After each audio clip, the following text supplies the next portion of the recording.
현재 기도해도 들리지 않는 하늘을 향해 외치고만 있는 기분이신가요? 같은 실패를 반복하고 같은 고통 속에서 맴돌고 있다면 하나님은 침묵하신 걸까요? 아니면 당신이 못 본 곳에서 하나님은 이미 역사하고 계실까요? 역사는 항상 같은 방식으로 나타나지 않습니다. 때로는 불가능한 벽이 무너지고, 때로는 예상 밖의 사람이 나타나고, 때로는 상황은 그대로지만 당신의 영혼이 평온해집니다. 이 세 가지 중 하나라도 당신 가운데 일어난다면 그것이 하나님의 손길입니다. 당신이 못 본 곳에서 하나님은 이미 움직이고 계십니다. 하나님이 움직이시는 세 가지 징조에 대해 자세히 알아보겠습니다. 기도해도 응답이 없는 것 같고, 같은 실패를 반복하고 있으며 모든 길이 막혀 있다는 생각에 휩싸여 있습니다. 옳다고 믿고 시작한 것인데 왜 아무 진전이 없을까 하는 답답함으로 밤을 지새운 적이 있습니다. 그리고 그 와중에 고독감도 같이 밀려옵니다. 우리 삶에는 이런 시기들이 종종 있습니다. 왜 하나님은 침묵하실까? 내가 뭔가 잘못했을까? 하나님은 정말 나를 돕고 계실까? 이 질문들이 우리 마음을 짓누릅니다. 환경은 나아지지 않고 고독감은 깊어지고, 심지어 하나님이 우리를 버리신 건 아닐까 하는 의심까지 듭니다. 시편 42장 5절에서 다윗은 이렇게 말합니다. 오 내 혼아, 어찌하여 네가 낙담하느냐? 어찌하여 네가 내 안에서 불안해하느냐? 너는 하나님을 바라라. 그의 얼굴에 도우심으로 내가 여전히 그를 찬양하리라. 다윗도 우리처럼 낙심했습니다. 하지만 이것이 전부가 아닙니다. 여기서 중요한 진리를 선포합니다. 하나님이 도우실 때 놀라운 일들이 일어납니다. 우리의 시선을 바꿔야 합니다. 인간의 관점에서 출발하는 것이 아니라 하나님의 시선으로 현실을 다시 봐야 합니다. 하나님의 역사는 결코 우연이 아닙니다. 하나님이 역사하실 때는 항상 어떤 패턴이 있습니다. 고린도전서 12장 4절에서 바울은 이렇게 말했습니다. 다양한 은사들이 있으나 성령은 동일하며 하나님의 은혜도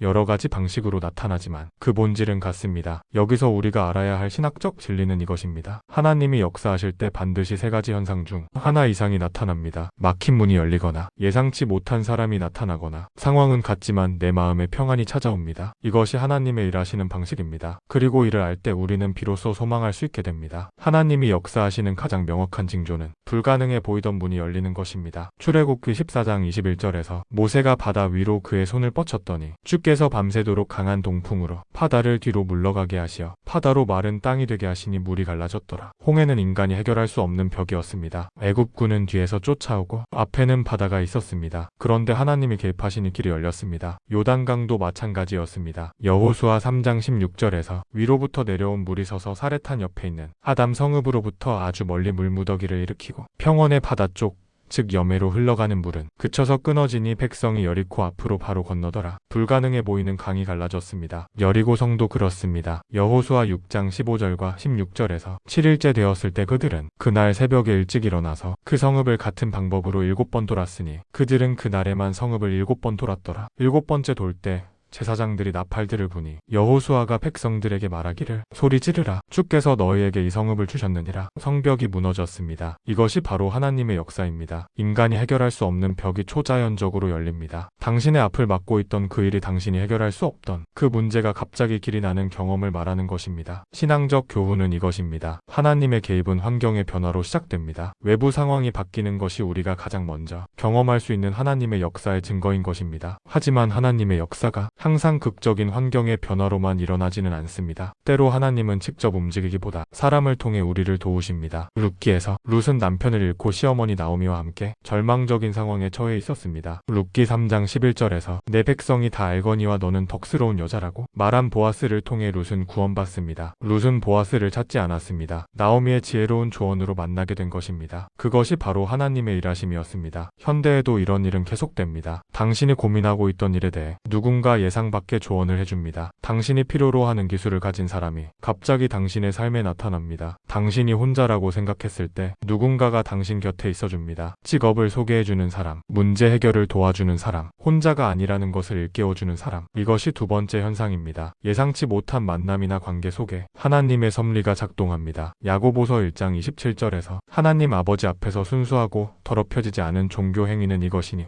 즉 고난 중에 있는 고아들과 과부들을 돌아보는 것과 자신을 세상으로부터 흠없이 지키는 것이라. 하나님은 사람을 통해 사람을 돌보십니다. 그것이 하나님의 방식입니다. 여기서 우리는 가장 깊은 영적 진리에 도달합니다. 때로 하나님의 역사는 우리가 기대하는 방식으로 오지 않습니다. 문이 열리지 않습니다. 특별한 사람도 나타나지 않습니다. 상황은 여전히 어렵습니다. 그런데 이상한 일이 일어납니다. 내 마음속에 초자연적인 평안이 찾아옵니다. 빌립보서 4장 6절과 7절에서 아무것도 염려하지 말고 모든 일을 오직 기도와 간구로 하고 여러분이 바라는 것을 감사하는 마음으로 하나님께 아뢰십시오. 그리하면 사람의 헤아림을 뛰어넘는 하나님의 평화가 여러분의 마음과 생각을 그리스도 예수 안에서 지켜줄 것입니다. 놀라운 역설이 아닙니까? 상황이 해결되지 않았는데 마음이 평안합니다. 환경은 변하지 않았는데 내 정신은 평온합니다. 이것이 바로 초자연적 은혜입니다. 왜 이것이 가장 높은 단계의 영적 성숙입니까? 왜냐하면 이것이야말로 도움의 본질이 환경에 있지 않고 내 영혼에 있다는 것을 깨닫는 지점이기 때문입니다. 문이 열려도 좋고 사람이 와도 좋지만 그 모든 것이 없어도 평안할 수 있다는 것, 그것이 진정한 신앙의 성숙입니다. 베드로전서 1장 6절과 7절에서 그러므로 너희가 이제 여러 가지 시험으로 말미암아 잠시 근심하게 되지 않을 수 없었으나 오히려 크게 기뻐하도다. 너희 믿음의 시련이 불로 연단하여도 없어질 금보다 더 귀하여 예수 그리스도에 나타나실 때 칭찬과 영광과 존귀를 얻게 하려 하심이라. 이 평안은 단순한 감정이 아닙니다. 이것은 하나님을 신뢰하는 영혼에게 주어지는 영적 상태입니다. 당신이 이 평안을 경험했다면 그것이 바로 하나님이 당신을 도우시는 증거인 것입니다. 이제 우리는 깨달아야 합니다. 문이 열리거나 사람이 붙거나 마음이 평안하거나 이 세 가지 중 하나라도 나타나면 그것이 곧 하나님이 역사하시는 증거입니다. 그런데 더욱 놀라운 것은 이것입니다. 한 사람의 삶 속에서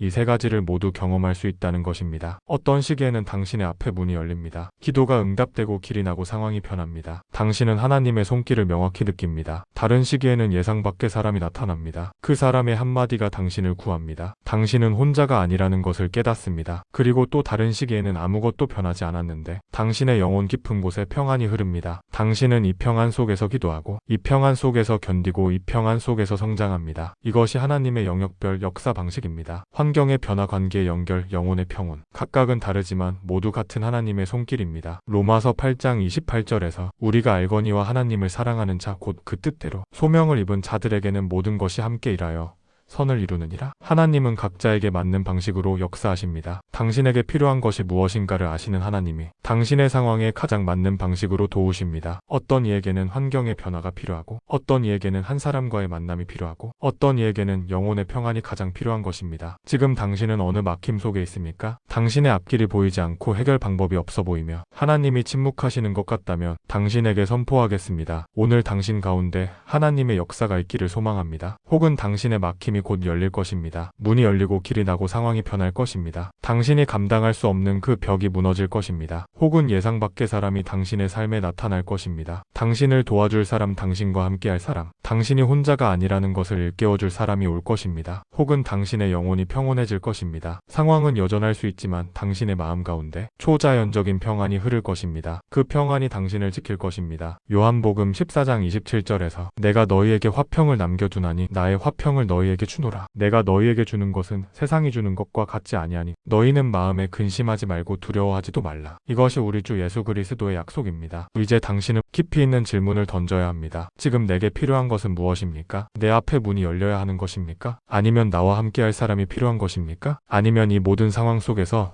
영혼의 평안이 필요한 것입니까? 하나님은 당신의 필요를 아십니다. 당신이 어떤 방식의 도움을 가장 필요로 하는지를 아십니다. 당신이 할 일은 간단합니다. 기도하는 것입니다. 당신의 진실한 필요를 하나님 앞에 가져가는 것입니다. 그리고 믿는 것입니다. 시편 37장 4절에서 또 주를 기뻐하라. 그리하면 그가 내 마음의 소원들을 내게 주시리라. 당신의 현실이 막혀 있어도 좋습니다. 그것이 하나님의 역사가 시작되는 자리이기 때문입니다. 당신이 낙심해도 좋습니다. 그렇게 낙심한 심령을 하나님은 찾으십니다. 지금 이 순간 당신의 영혼을 하나님께 내려놓으십시오. 그리고 고백하세요. 하나님, 나는 믿습니다. 당신이 나를 도우실 것을 믿습니다. 당신이 나의 막힘을 아시고 당신의 방식으로 나를 도우실 것을 믿습니다. 이것이 믿음입니다. 그리고 이 믿음이 당신을 구할 겁니다. 여러분이 하나님을 더 신뢰하겠다는 다짐을 하셨다면 좋아요를 눌러주시고 아래 댓글에 아멘이라고 남겨주세요. 매일 주님과 말씀으로 만나게 되면 하나님의 도우심을 경험하게 됩니다.